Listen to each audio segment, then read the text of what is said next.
Good evening and welcome to the long-awaited episode 3 of Everybody Hates Cleveland. I'm your friendly neighborhood host, Jim Pete, reporting here from Raleigh, North Carolina, probably one of my final broadcasts from Raleigh, North Carolina. Joined, as always, by my cohort in the prestigious and massive McCain, Pennsylvania, Steve Orbanek, my friend. It's been a long time since we've done one of these podcast thingamabobbers. How's life been treating you, my friend? Life is good. Life is good. Coming off a fresh, long, week vacation. First day back at work today. Little bit of a challenge getting back in the swing of things, but doing well. Glad to also be podcasting with you. My gosh, man, it's just been a long time. Where the heck you been in my life? Actually, I've been with you, my friend, but that's for another day and another time. The special. Well, we'll get into that later. But, Steve, it looks to me like you've gotten a haircut. I got a haircut. I also got a new shirt. I noticed the shirt. For those of you that are listening to the podcast, this is going against every grain of radio broadcasting. But as I'm sitting here on the video cast at Google Plus Hangout, I'm staring at one Andrew Wiggins jersey purchased by Steve, the emotional wonder, the whirling dervish of emotion, as he's been dubbed, Steve Orbanek, who the second they drafted Andrew Wiggins, he bought the jersey. That's no longer offered anywhere. It looks good, though. So you're not getting sweat stains on it, right? You're ready to box that up and ship it back?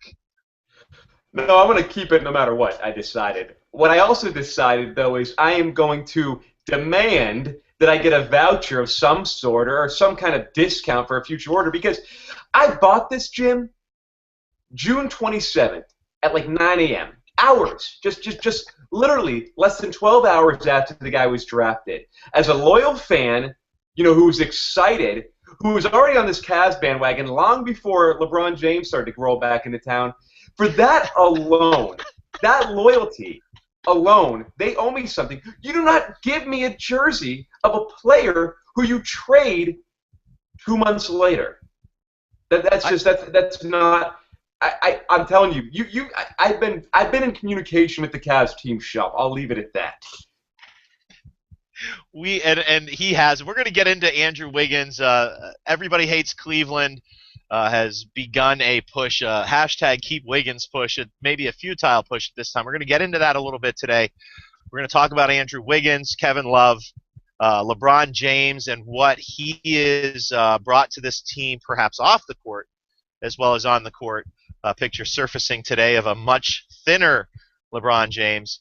We'll also talk a little bit about the Cleveland Indians, who are right now playing the Cincinnati Reds in a 4-game home-and-home series after sweeping Texas.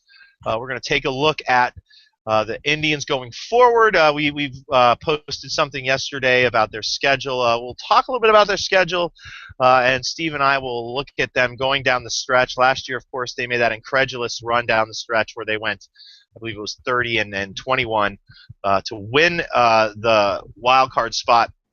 We'll take a look at their possibilities of doing that this year and focus the attention firmly on one Corey Kluber as well as Michael Brantley, two, as Steve has noted several times, as our compadre Michael Hattery has as well, two superstars on this team that are very much overlooked. Corey Kluber overlooked for the All-Star game, and in 5 starts with a 1.58 ERA, did not get pitcher of the month this year. We'll talk about that and whatever else kind of meanders on in here. Now, for those of you listening, it's been a long time since we've done one of these podcasts. If you don't know about our website, we are 100% full bore at www.everybodyhatescleveland.com. Make sure you check out our website. Hit us up on Twitter.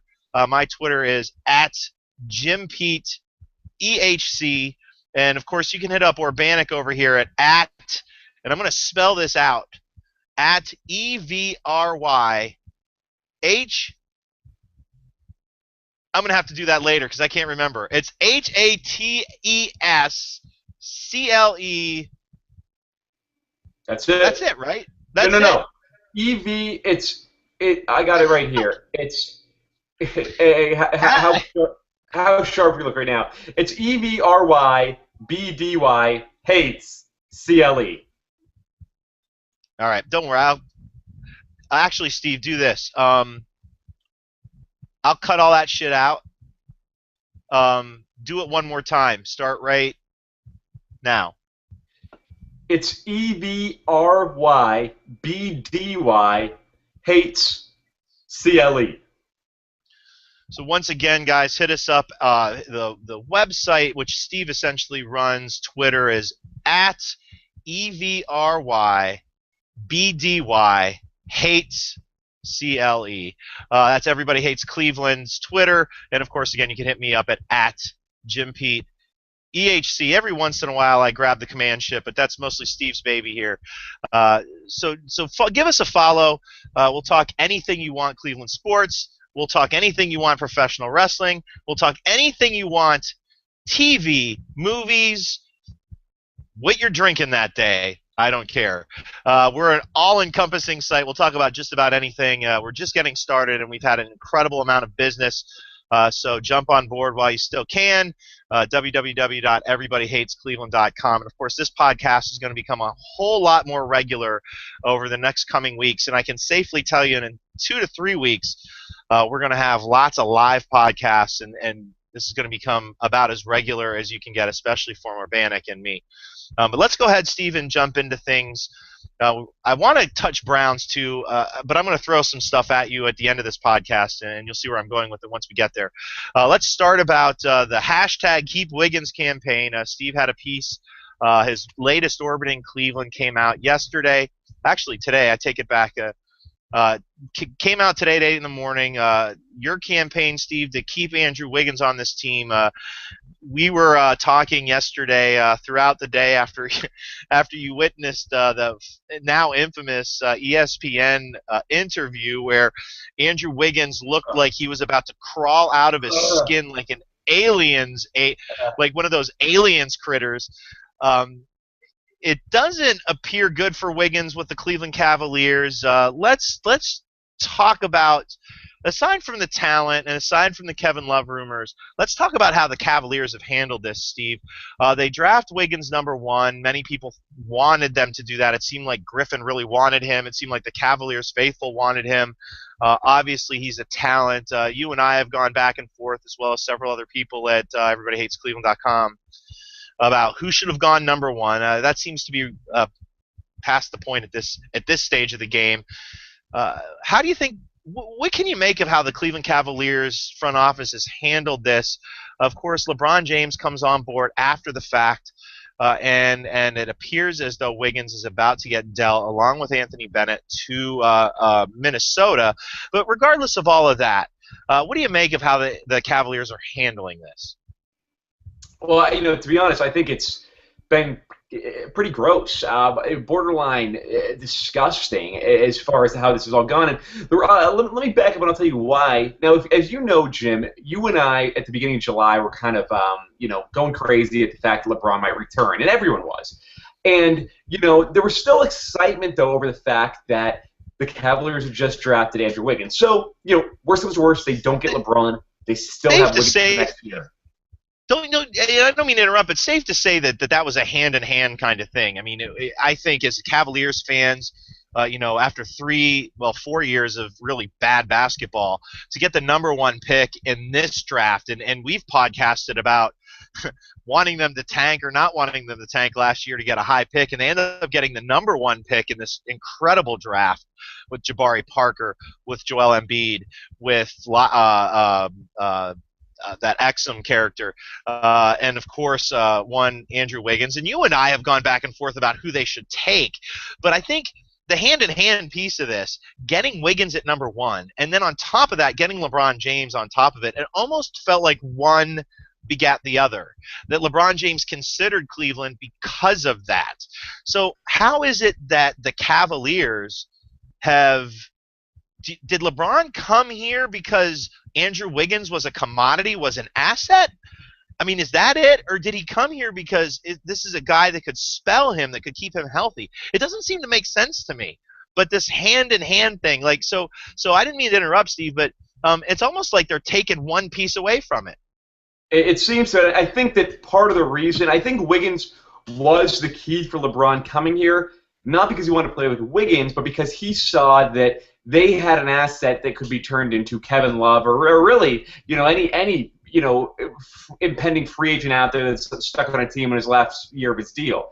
But what irks me so much about this is in the Cavaliers' treatment of Wiggins and handling of it all was, when there was all this speculation of what was going to happen with LeBron, and from the moment Wiggins was drafted up until that point, the Cavs, that PR machine, it was working. It was churning its wheels, Jim. It was every tweet. Number 1 overall draft pick, Andrew Wiggins. A picture of him. He might be smiling. He might be dunking. Usually doing both at the same time. We know he's pretty good at that. Multi-talented young man. Point is, I mean, they were all over this guy. Now, with the rumors that, he's out of there, the PR machine is suddenly quiet. Haven't seen a tweet, social media post in days. Heck, Wiggins, in that painful interview yesterday, confirmed that the Cavaliers have yet to speak to him and even tell him that a trade is on the horizon. And you can tell the guy wants to be in Cleveland. I mean, how do you watch that interview? And how do you not just, feel kind of sick to your stomach when the reporter asks, do you think Cleveland wants you? And he says, yeah, I hope so.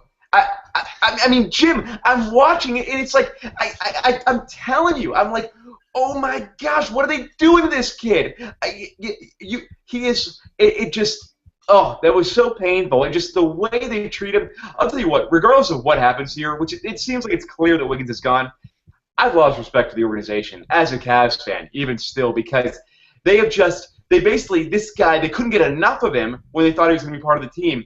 And since then, they're doing everything they can to disconnect themselves from him. It's I don't know.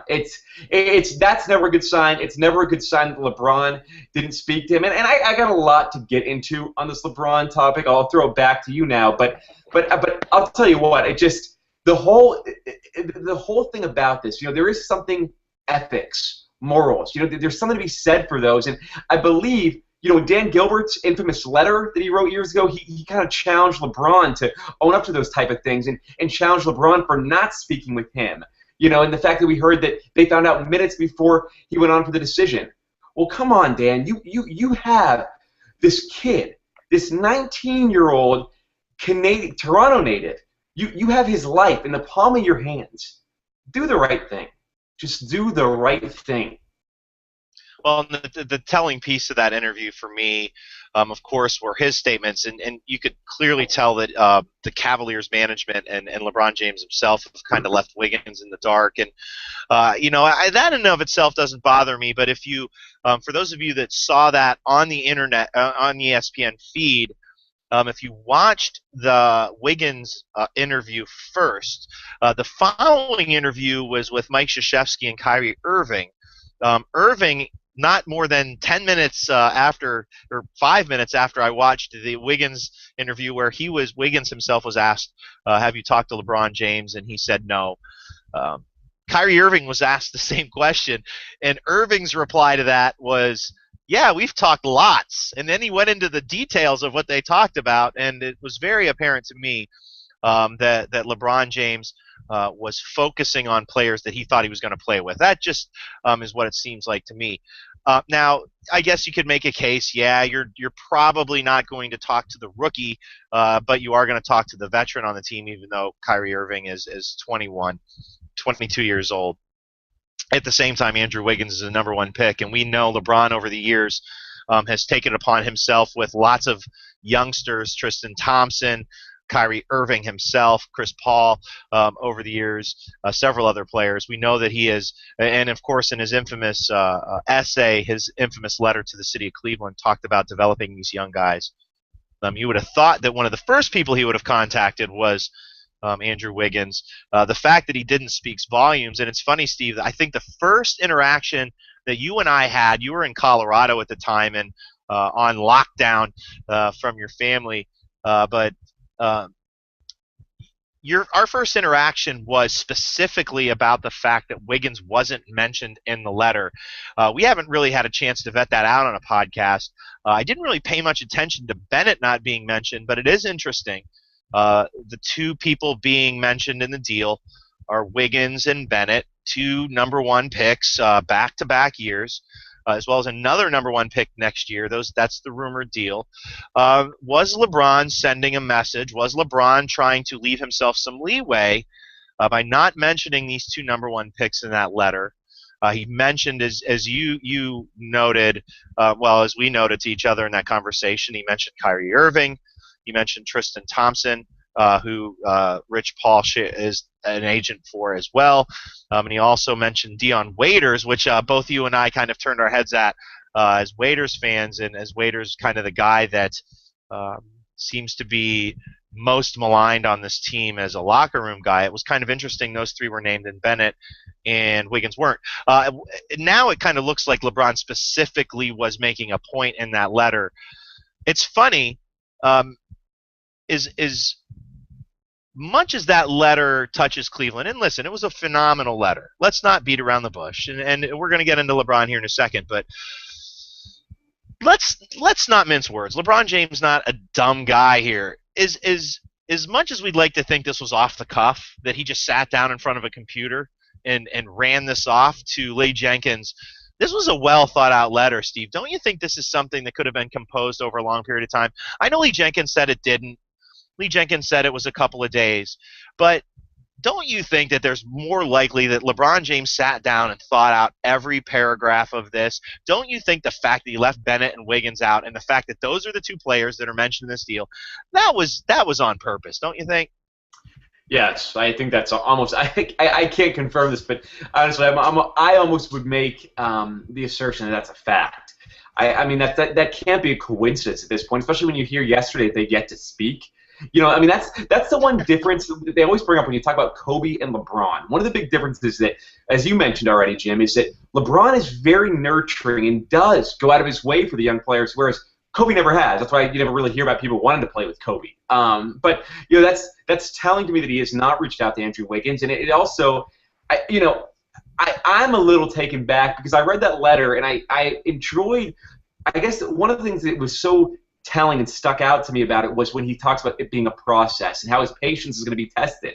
Well, let's face it, is their patience really going to be tested anymore? I mean, clearly LeBron's calling all the shots here. They make this trade, and the Eastern Conference, let's be honest, just got a little bit weaker with the injury to Paul George, which is that devastating injury.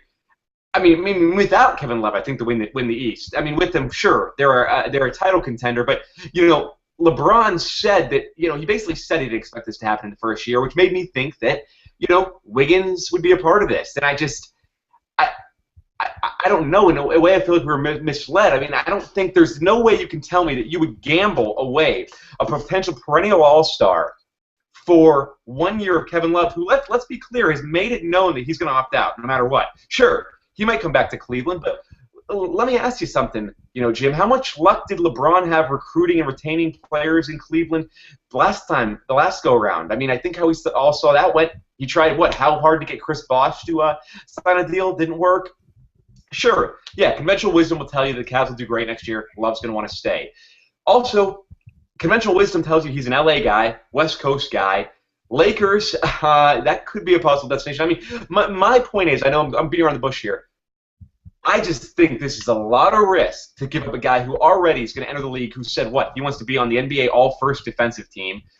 To me, the most athletic, gifted player I remember entering the league outside of Kevin Durant or LeBron James, to give that guy up, years of that guy up, for one guaranteed year of Kevin Love, that's scary. And, if Gilbert is true to what he said before, Dan Gilbert, and same thing with David Griffin, they would never be in on this move, ever. And this goes against everything that they have made it known that they stand for. What does that tell you, Jim? Someone else is driving this car. Sure. Well, and I think to play devil's advocate here, Steve, I think when we're talking about LeBron James in 2007, 8, 9, we're talking about the players that Danny Ferry was trying to throw into the court with LeBron at that point, the Ben Wallaces, the Wally Zerbiaks. so on and so Mo Williams, so on and so forth. And we are talking about a different level of player, and I've gotten into some rather interesting arguments with some people on Twitter about Kevin Love's true ability, and bottom line is, and I'll gladly get into an argument with anybody about this, is Kevin Love is not even arguably a top 10 guy in the NBA. Some people could make a case that he's top 5. I don't know about that, but he's certainly a top 10 guy. I think that the devil's advocate here, Steve, is that in Kevin Love you are getting a tried and true, established, young star. Now, granted, you make a good case here. It's a 1-year deal where he can opt out next year and go anywhere else. Of course, the caveat there is that the Cavaliers would own his bird rights, so he could come back to Cleveland for 4-year, 5-year. I think it's a 4-year deal max, and that max deal would be larger than any other team. So it's likely he'd come back to Cleveland. But like you said, we all know how that goes, and I think there is unknown there because, as you said, this Paul George injury is interesting in that it does let you know anything can happen at any time. And you see the minutes that LeBron James put on, and granted, LeBron James is not going to – this is not the year that he's going to start wearing down. But you never know what could happen. So something happens, Kevin Love could walk, and that is an unknown. Now, the upside to all of this is if you get LeBron James to keep re-signing these max deals, and you get Kevin Love to sign a 4 or 5-year deal or to follow suit and to do the same type of thing that LeBron James is doing, what you do is you lock up Kyrie Irving, Kevin Love, and LeBron James as a big three. And on top of that, you still have Tristan Thompson, Dion Waiters. And as reported today, a guy like Sean Marion is interested in coming. Granted, an older player, but still a guy who averaged 10 and 6. It does appear, Steve, that there is, they signed Mike Miller as well as James Jones. It does appear that veterans want to come here now more so than before.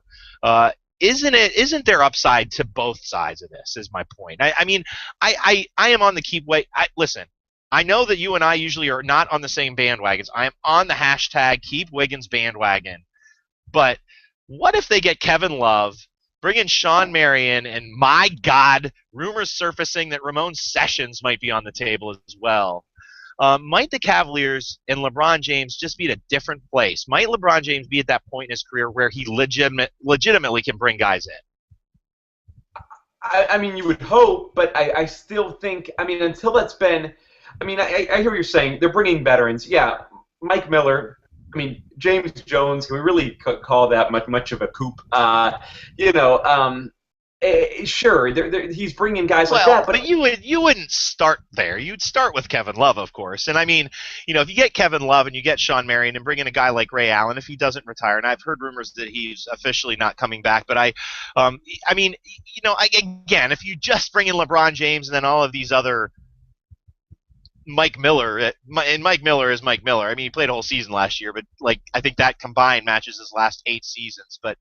Again, if you get a Kevin Love and you have those 3 guys and can bring in those types of players over the next 5 or 6 years, don't you think the Cavaliers, even without Wiggins, would be looking at titles? And there is some unknown to the Keep Wiggins campaign. Right? I think what I'm trying to say here, Steve, is we're in another pantheon here as opposed to where we were 5 weeks ago, 4 weeks ago. We're talking about 2 pretty good options. Yeah, no, I agree. And there is a level of unknown, but that's the other thing. What if Wiggins comes out and you already saw? Look at his improvements in summer league, for example. Look at the way he attacked the basket that last game. How many times did he get to the line? 20 times did he get to the free throw line? Remember when Kyrie Irving was coming out and there was a big debate over him or Derek Williams? No one thought Irving was going to be able to play like that right away. They thought he was a project. Seriously.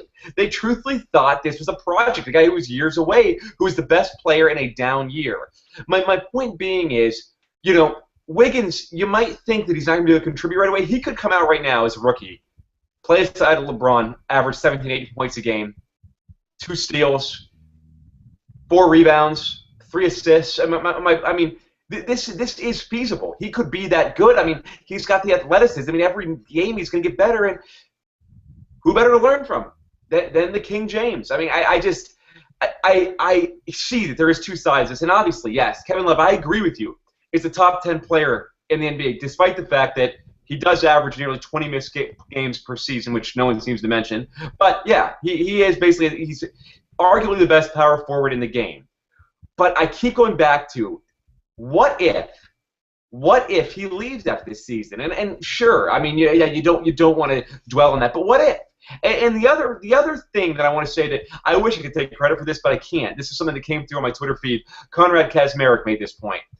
Have you ever, or do you ever remember a fan base being so excited about the possibility of trading away a superstar as the Minnesota Timberwolves fans are right now for the possibility of getting Andrew Wiggins? Doesn't that say something?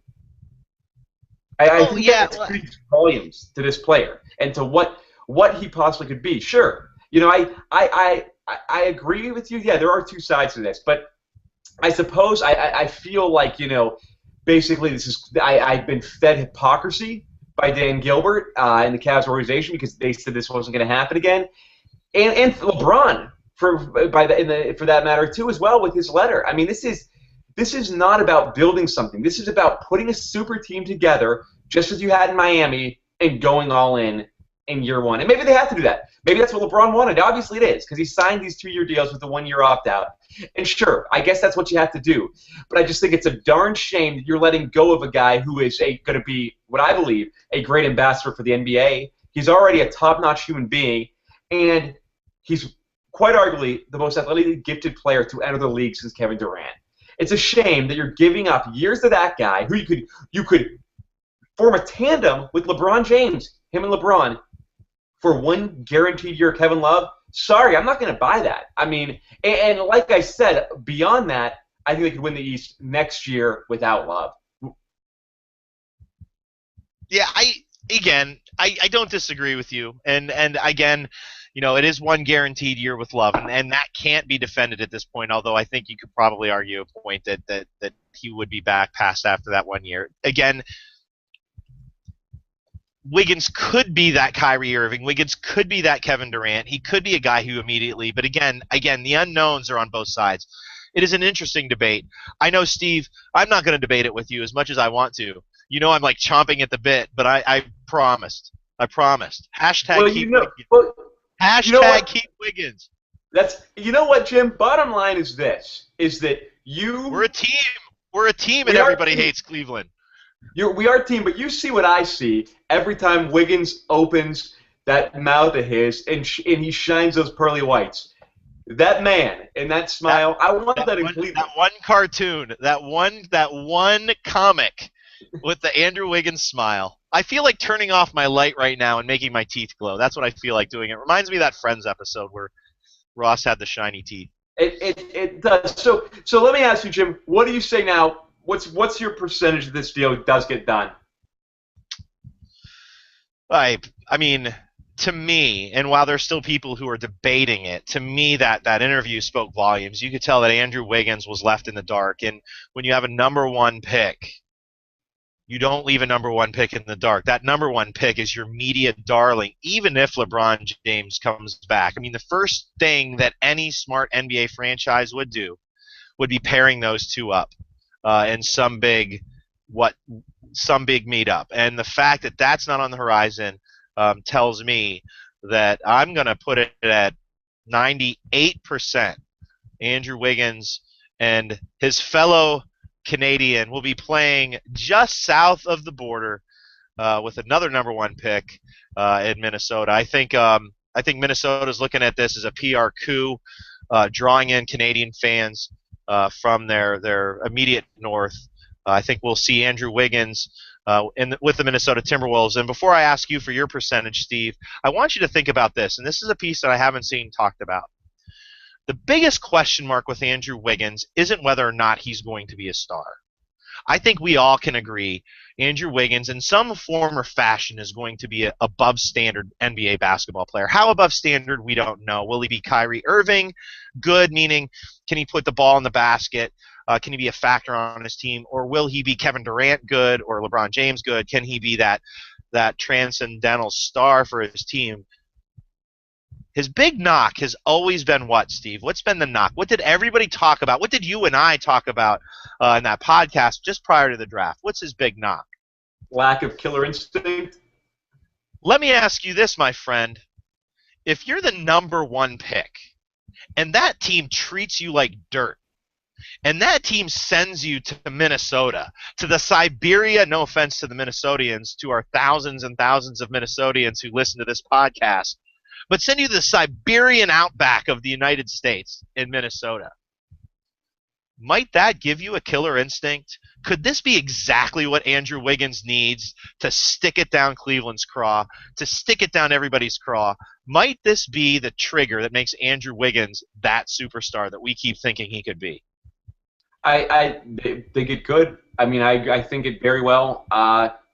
Yeah, I mean, I think that's a fair suggestion. I think that, and I'll tell you what, I hope it is, and I hope he does stick it down to Cleveland every time he plays us. I hope he goes off, because I'm telling you we're going to regret this. And I might eat crow, but I am telling you we're going to regret this move. I am that sold on this guy. You already tell, in terms of maturity, he's a special young man. He's going to be a special player. I firmly believe that. It's like I mentioned in the piece today. It was amazing. Remember when LeBron was a rookie and his shot was, let's face it, pretty poor, but he relied on athleticism. And Wiggins is not going to be the physical freak LeBron was. He isn't going to be that type of scorer, but he's going to be a much better defender than LeBron was when LeBron first started his career. And he is going to be aggressive at times on offense and be a scorer. And once he develops that jumper, once all those things start to continue to come for him, we're talking about a guy who's going to be an all-star game after all-star game. And then maybe it's tough because Minnesota is going to be difficult in the regard that, if he doesn't have that killer instinct, he's going to have to get it quick because he's the guy there, and they don't got much else there, and that's it. But at the same time, if you're in Cleveland, he's learning under LeBron. He'd always be in LeBron's spotlight, which might be good for a guy like him who is, a humble young man who is a quiet person, reserved by nature. But in Minnesota, it's all going to be on him. All spotlight. He immediately, if he goes to Minnesota, immediately becomes possibly, outside of Adrian Peterson, possibly the biggest sports star in town. Certainly their biggest NBA player since Kevin Garnett ruled the roost there for over a decade when he, of course, played it with Marbury. Could Bennett and Wiggins be the next Kevin Garnett and Stephon Marbury? We shall see. Of course, what would be the best present of all is if we somehow manage to get Kevin Love and keep Wiggins. Percentage-wise, Steve, Wiggins, is he going to Minnesota? Unfortunately, 95% chance he's going to Minnesota. I'll put it at 95 because, let's leave a little window of doubt there that something could happen. But I got a better question for you, Jim. Percentage of chance that I get something out of the Cavs team shop for the way that they've totally swindled me and, stolen my money, essentially, for this jersey. Well, I'm going to... You've seen my emails. You've seen my emails. I have, and I'm sure that while they haven't been publicized publicly, I'm sure Steve has got them lined up and ready to go. I would have to imagine, Steve, depending on how this all goes down, that I'm going to put it. I'm going to gamble here. I'm a gambling man. I want some upside for you. I am going to say that even if it's after the 30 days, and it will be, I am going to say you're going to get your money back or something. I'm going to give it 100%. Whether it be tickets or another jersey, I'm going to say 100%. Unfortunately, I know you well enough to know that there isn't a chance in hell you're ever getting rid of that jersey. No. But I think that at the end of the day, the Cavaliers front office is going to get swamped by the 50 to 60% of the people who want Wiggins to stay and who've purchased jerseys. I suspect that they're going to do something about that, even after the 30-day window. That's my guess. Yeah, they better. I know you don't. They're going to get. The retorts that you've gotten are making my 100% guess seem very, very, very shallow. Well, they're gonna get swamped by emails from me alone. if they don't follow through. I will not stop. You know me. I will not stop. Just like Jim, I'll tell you what. Until August 23rd, hashtag keep Wiggins. That will not die. That will not die, even if there is a 0.001% chance on the 22nd. Hashtag keep Wiggins. So, and I want you all of you that are listening, I want you to understand my boy Steve. I think this is going to explain. I'm going to ask him a question right now that's going to kind of let you all know where Steve Urbanic lies on this subject. Steve, let's throw a hypothetical, because I want everybody to understand this. If the Cavaliers trade for Love and they go on to win the NBA title next year with Kevin Love, once they win the title, I know what your first tweet's going to be. We could You have want done me it to say it? It's going to be hashtag keep Wiggins is what it's going to be. It's going to be hashtag keep Wiggins. Listen, Jim. I'm happy. I'm always gonna love the Cavs. I'm happy about this all, but I don't know. It just I'm upset, man. I'm upset. Dude. Andrew Wiggins is my boy. Jim. I'm literally hurting. My wife. We're driving back from vacation the other day. I'm giving her my phone. What are they saying on Twitter? So then what do? I have her text you. What is this Andrew Wiggins stuff I heard? Mrs. Urbanic texts me yesterday. I'm not going to pull it up, but texts me yesterday. Steve wants to know what's going on with Wiggins. Now, I'm trying to write my piece, but I've got to stop working on my much important return to writing about Indians baseball so I can find this stupid video of poor Andrew Wiggins about ready to cry because he hasn't talked to anybody in the Cavaliers front office. And I unfortunately believe I'm the one who sent you that video, and there was about 10 minutes of silence before the texts began coming back to me. But I just want to say, Steve, I appreciate your fanaticism. That's what being a fan is all about. I was called out yesterday on our favorite Reddit. I was called out yesterday for being illogical in my thinking, and that's really what sports is all about, if you ask me. The funny thing is if you go back 6 weeks and you ask Steve Urbanic who he wanted to be the #1 pick, it wasn't Andrew Wiggins. This is how Steve works, though. He fell in love. He's in love. That 21 jersey is going to be rammed in my face for years and years to come. Listen, that's the thing. Love is a process. Love is not always love at first sight. But there's irony. There's irony in all that you say. There is, but say in love. You keep saying love, my friend. This could be subliminal. See, it goes. You know what? You know what? I had a phrase I was saying in a tweet. It's not appropriate for podcast, but I'll just say it was. Here's what it goes. It goes, expletive, love, Wiggins. Expletive, love, period, love, Wiggins. Look at it this way, Steve. 5 to 10 years from now, Andrew Wiggins could be writing the city of Cleveland an essay saying, "I'm coming home, baby." I don't know why you would ever want to after what we've done to him. We've done nothing. We love him. Hashtag keep Wiggins. I hope he knows that. We gotta. Well, I'm sure if he has anybody smart representing him, I'm sure he's not anywhere near Twitter. Of course, you and I would both be watching Twitter, so I'm sure he is as well. He's a 19-year-old kid. Before we run out of time here, Steve, on a busy night. Let's swerve away from Wiggins, guys. We'll be back later in the week talking more Cavs basketball, maybe focusing a little more on their on-court play as we kind of wait this 30-day period out. We want to talk about the Cleveland Indians, specifically a couple of guys, mainly a guy named Corey Kluber. Steve, you know me, I'm hard to come around to the guys that don't have a body of work, and Corey Kluber's body of work, while I watched him, as when we used to work over at Indians Baseball Insider, I I've seen Kluber, I've seen his stats, I've seen the kind of arm that he has and the kind of pitches that he has. I see what kind of guy that he was, but he's never really put it all together. Last year he did, then got hurt, of course, with that strained finger. Let me ask you this question.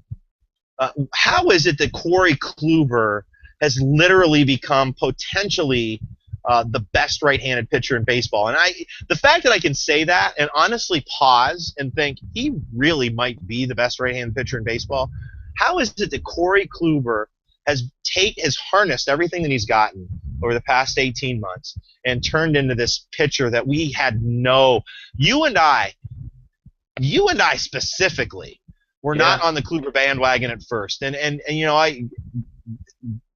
God grant us being wrong, and thank goodness for Corey Kluber, because how bad would this Indians team be without him right now? What is it with him? I mean, what has he done? We know about the 2 new pitches that he started really throwing well last year, but what is he doing better than anybody else? Of course, the Indians up right now 1-0 over the Reds. Kluber, of course, pitching. He's given up 3 hits. What is it? What is it about the Kluber? Are you a Klubot, my friend? Hashtag Klubot. I mean, we're on the Keep Wiggins campaign. Are we also Klubots? Well, how could you not be? I mean, it's startling that you mentioned that. Not only is he maybe the best right-hander in baseball right now, I don't know if you heard what Mike Hattery mentioned the other day. Is of course our esteemed colleague Mike Hattery at Everybody Hates Cleveland. He mentioned that he believes that there's off the top of his head, without thinking, there's 2 pitchers he knows he would take over Kluber: Felix Hernandez, Clayton Kershaw. After that, he doesn't know. And I have to say, I agree with him. I mean, it's unbelievable. Side note, who did Hernandez lose to in his last start? Okay, yeah, I'm just saying. Yeah, exactly right. And as far as that goes, though, I think. Yes, that slider cutter, whatever you want to call it, that is the key. That is just been a devastating pitch, nearly unhittable. I mean, it is just a scary, scary offering. But beyond that, this guy, he is a pristine control pitcher. And the thing about control pitchers, as you know, Jim, is usually they give up home runs. Usually they're prone to giving them up because, they're throwing strikes. What happens when you throw strikes? A player gets a hold of them. They send them out. But this guy, he's a strike-throwing machine, doesn't walk anyone, and on top of that, he does not give up home runs. I mean, it's just just startling to think that we're going to have a guy at the end of the year who's going to be approaching 250 strikeouts while allowing, maybe 15 total home runs. He's at 10 right now, and with walking 60. Worst case scenario. I mean, what do you think? I mean, as far as walks go? I mean, this is a guy though. So you're looking at a guy who's going to strike out probably about 250. He struck out, Steve. He struck out 170 guys. He's walked 33. So worst case scenario, we're probably going to have about 220 strikeouts, 60 walks, and that's a bad case scenario. More likely, we're probably going to have like 240 strikeouts.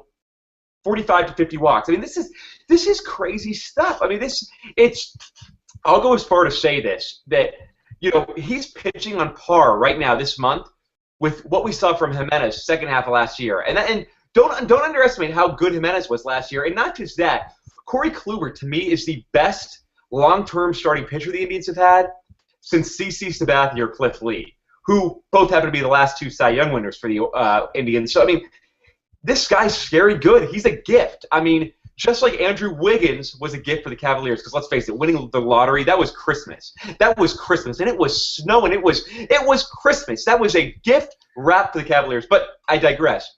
Corey Kluber has been a gift for the Indians because you cannot tell me that Chris Antonetti, anyone expected him to be this good. I mean, they saw a guy with a good fastball, who maybe had the tools, but who still, let's face it, as you and I have said, countless times, Jim, countless times, he wasn't even really that much of a performer in the minor leagues, really.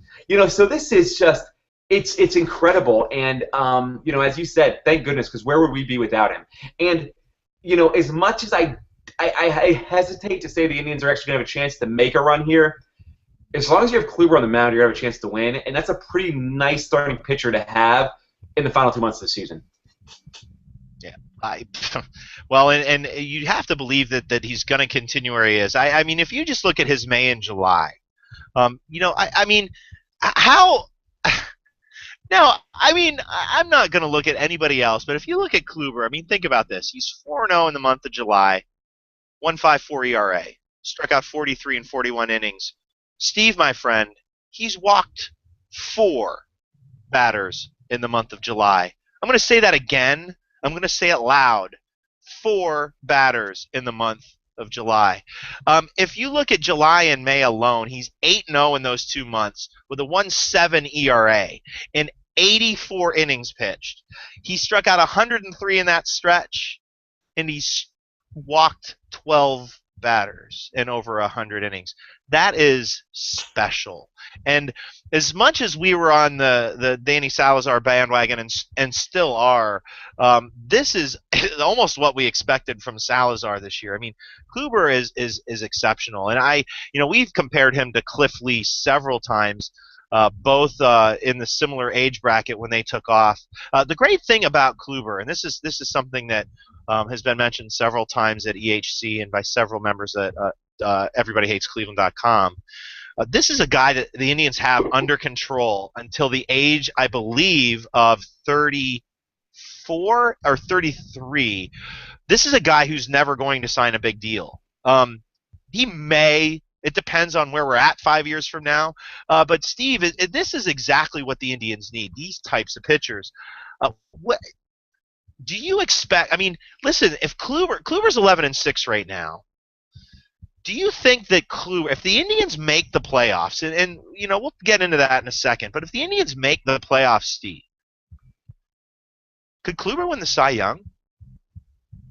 No, well, no, and I know the reason I say that is because I believe they don't factor in postseason performances. Oh, I hear what you're saying. What you're saying is that if he helps lead them to the playoffs, could he win the Cy Young?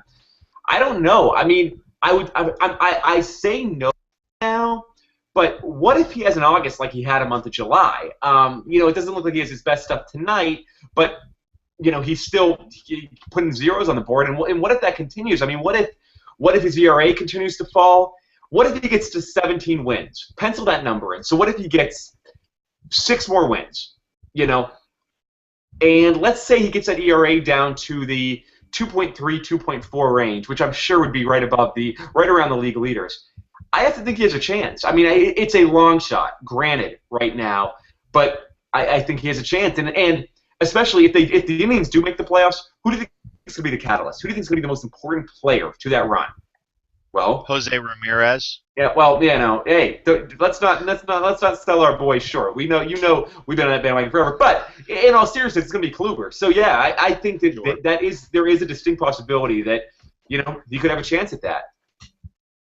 Well, listen, I mean, we can talk Kluber all night, but you look at Corey Kluber as improbable as Corey Kluber is as the star of this team. You also have a guy named Michael Brantley who walk-off win last night thanks to that home run.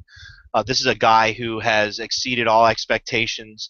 I know Michael Hattery and I talked twice a podcast last year at the tail end of the season, basically outlining this season.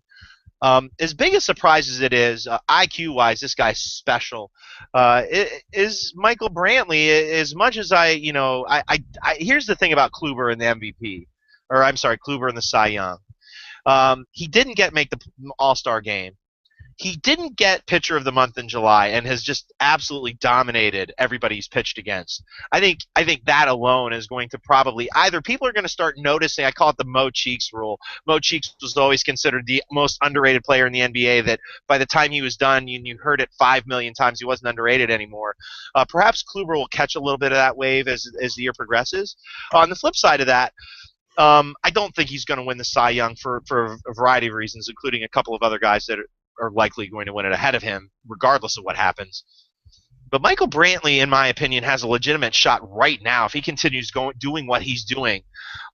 Make the playoffs or not make the playoffs, I think Michael Brantley has a shot at the MVP. Now, of course, he's not Trout, but should Michael Brantley continue doing what he's doing? Maybe not this year, Steve, but is this a guy who is perhaps Andrew McCutchen clone, maybe minus the speed? Might we have ourselves a superstar for the next 5 or 6 years? And how about this? How many people bash the Indians for signing him long term? It's you know what? It's so funny. Now again, I'll answer your first question. Yeah, I think they could have a superstar on their hands. I saw a interesting graph recently that compares him to Trout and McCutchen, and to be honest, he's not far off numbers-wise this year. Not far off at all. I'm not saying he's not either one of those players. I'm not making that statement, so don't misconstrue that. But I am comparing to them and saying he's not as far off as people think. He'll never be the complete bona fide superstar Mike Trout is, obviously, but McCutchen's a nice comparable, and he's getting closer to that type of player than we may realize. The gap there is narrower than people think, and the thing is with that contract extension was, Jim, at the time it looked like a good PR move because, let's face it, if Michael Brantley stays the player that he was the last few years, which is a good player who's going to hit you between probably, 280, 300, hit you between 5 to 10 home runs, drive in between, 65 to 75 runs, steal between 50 and 20 bases, and, while playing corner outfield spot. Not traditional corner outfield numbers, but let's say he continues that type of player, he probably never would price himself outside of the Indians' range. In other words, as long as the Indians wanted to retain his services, they probably could. However, now, this year, we're looking at a guy who, think about the money that Shin Soo-Choo got this year. How much did he get? Like $150 million? Yeah. Yeah. So now imagine. Yeah, and he's terrible. He's hitting 230. Awful. But the point I'm making is Shin Soo-Choo. What were his numbers last year after he got that deal? Let me double check here. He had a good year in Cincinnati. He had a good year. Don't get me wrong. But I believe, let's see, Shin Soo-Choo got that deal after hitting 285 with an 885 OPS. Great OPS. 21 homers, 54 RBIs. In Cincinnati. Now, he also walked 112 times, tons of walks, ton of strikeouts, 133. So, good numbers. Now, think about the contract he got. What would Brantley get going into this offseason? Because Brantley's very much in his approach at the plate. It reminds me of Victor Martinez in the regard that he doesn't strike out a lot. He also doesn't walk a lot. He just, is a guy who's very, very patient. But unlike a Carlos Santana, who is going to get you 100 walks every year, but 120 strikeouts as well. That's not Michael Brantley. He's a guy who's going to get you 60 walks, 60 strikeouts every season. That's the type of player that I think of him as. So imagine though the money that he would get if he were a free agent after this year. I mean, this contract extension, Jim, is looking to be the greatest extension in Indians history. Seriously. Oh, sure. Absolutely. And you want to talk numbers. Let's talk McCutchen, who is going on the 15-day DL. McCutchen, 128 hits. Brantley, 135. McCutchen, 32 doubles. Brantley, 29 doubles. McCutchen, 5 triples. Brantley, 2 triples. McCutchen, 17 homers. Brantley, 16 homers. McCutchen, 67 RBIs. Brantley, 69 RBIs. McCutchen, 17 stolen bases. Brantley, 12 stolen bases. McCutchen, 68 walks. Brantley, 37 walks. However, McCutchen, 85 Ks. Brantley, 39 walks. That's right, 39 Ks. 37 walks versus 39 Ks for Brantley. Love that. That's what we saw, Steve, 3 years ago when we first talked about Brantley. We saw that guy who had that advanced bat. McCutchen hitting 311, Brantley hitting 322. McCutchen's OPS 947, and that's where he has the advantage. Of course, Brantley at 897, nothing at all to snuff about. But then you look at the WAR, and I'm just looking at Baseball Reference WAR here. You've got McCutchen at 5.2, and you've got Brantley at 4.7. I mean, you're looking essentially at the exact same player, minus a little here, plus a little there. I think you're looking at a guy in Michael Brantley who is an MVP candidate for years and years to come. The thing is we've seen that coming. The power is what's special to me. Is Brantley a guy who maybe eventually hits 25 to 30? I mean, he may do that this year. Yeah, he very well could. It's it's totally crazy to think, but that's the thing. I mean, it's right now. It's pretty nice to know that you got a guy like Brantley, you got a guy like Kluber, as you mentioned, Jim. They might not be superstars nationally. To me, they're budding superstars. That's what they are. And imagine if one of them, I know it's a long shot for both, I think you'd agree, but if one of them wins the MVP, Cy Young, win that hardware, we're looking at the biggest stars that we've had in Cleveland since Victor Martinez, CC Sabathia, and Cliff Lee. Really, I mean that's the type of player we could have on our hands here. I don't know. It's Kluber too is the other reason, along with Danny Salazar, along with Trevor Bauer. Why, regardless of what happens this year, I'm so optimistic because what do we always say, Jim? What does a team want? They want young, controllable, starting pitching. Right there, you have guys who have all of them, all three of them, have front of the rotation upside with Kluber, Salazar, and Bauer, and that's why all of them are under control for years. Till what's the earliest? Kluber's a free agent in 2018. All of them were under control for years. I'm feeling good about the future because of that. And you know what? That's the one thing that also why I'm not ready to close the door in this season. Because let's say Salazar starts getting it going again, like he did last year. Let's say Bauer starts getting going, and let's face it, Bauer's been pretty darn good. He gives you length every time. Bauer, let me tell you something. That start yesterday was impressive. I mean, he clearly didn't have his best stuff. 7 1/3. 7 1/3. And I think that's the pitcher we thought we were getting a year and a half ago.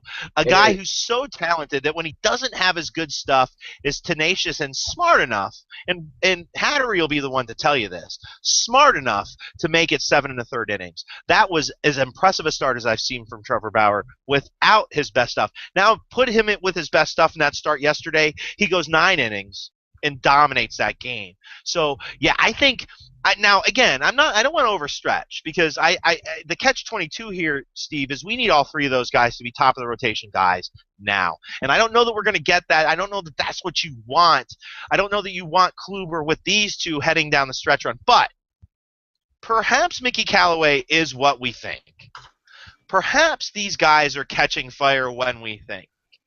And you know, if you look at their schedule, Steve, it's possible that this schedule would allow them. They play most of their games at home. Granted, it's only a 3-game switch. Most of their games are against teams under 500. They do have enough games against the Tigers and the Royals that if they do some damage against those two, they could actually make a run at the division. Let me ask you this, Steve. Percentage-wise, since we're going down that PTI route, percentage right now that the Indians make the playoffs is that second wild card team or better? I think they're a second wild card team. I don't think they're. You think they could take the division?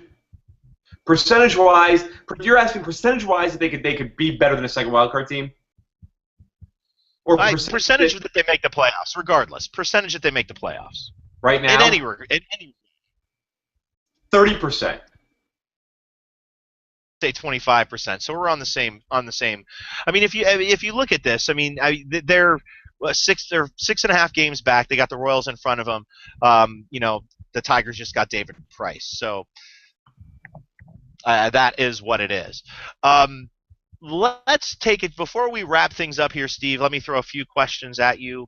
I want to talk a little Josh Gordon. We're not going to talk Josh Gordon. I'm going to throw an over/under at you. Over/under 8 games. Josh Gordon's suspension.